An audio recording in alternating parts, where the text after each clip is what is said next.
大家好，我係以穎。今日係父親節，我哋又請咗一個家庭上嚟，同我哋一齊進行家事挑戰賽。咁而家我哋邀請佢哋啦。咁今日呢一個家事挑戰賽咧，我哋當然就係請爸爸做主角啦。咁我哋睇下爸爸佢嘅家事超能力有幾犀利咯。而家呢度咧，我手上有幾個任務，咁一陣咧你要抽出嚟，咁睇下你能唔能夠喺限時之內咧展現你嘅做家務嘅能力。咁睇下爸爸你深藏不露啊，定係會手忙腳亂呢？咁我哋一陣就會知啦。好，咁辛苦你啦，寶瑩爸爸。哇，噔噔噔噔，第一個紮頭髮，第二個。沖奶粉，沖奶粉。第三個任務，噔噔噔噔係收玩具啊！寶瑩爸爸，你有冇信心咧？有信心。有信心，好，咁我哋馬上 action。第一個步驟，呢個步驟其實係做啲乜嘢？睇下個水溫啱唔啱沖奶粉用。平時囡囡飲開幾多份量嘅270咋。哦，270，所以我哋係先加水再加奶粉，係咪啊？係啊。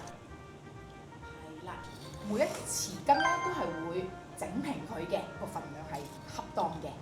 270即係有幾多殼啊9殼咋。9殼左右啊！嗱，咁見到咧嗰個匙羹仔咧都唔可以就咁掟翻入去嘅喎，係要落翻喺度。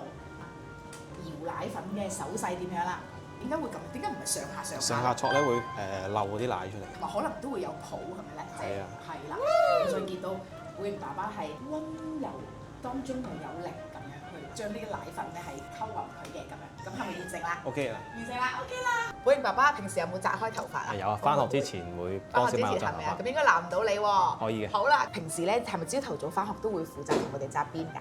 係啊，一時時咧，有時我幫小朋友紮，有時太太幫小朋友紮。如果時間充裕啲，就會紮啲靚啲嘅鬢邊啦。如果時間比較趕，就可能就紮馬尾邊。係啦，就會快捷。哇，咁快傾咗2句偈就完成咗啦！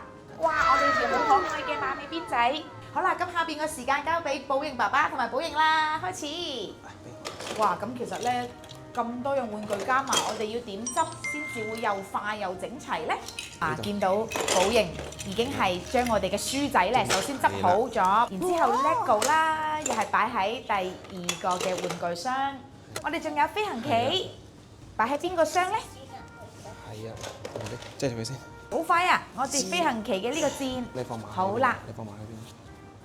咁我哋分類收拾咗咯喎。我屋企都有一個㗎。玩具玩，好嘢！話咁快，寶瑩同佢爸爸咧就已經將玩具收拾好啦。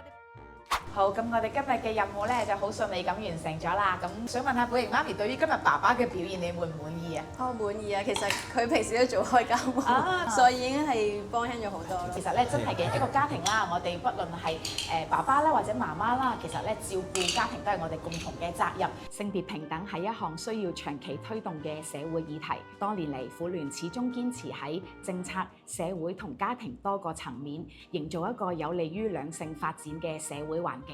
2016年，婦聯率先引入 He for She 運動，推動男性更加積極咁參與喺性別平等嘅行動當中。2023年，婦聯又成功引入家有其所倡議，推動家庭環境嘅改變同變化。2024年，婦聯進一步推動家有其所系列社區巡展活動，進一步將相關理念係帶入社區，擴大影響力。展望未來，婦聯將繼續攜手全澳市民，共同營造一個更加有利於兩性發展嘅社會環境，攜手共建更加公平包容嘅美好家園。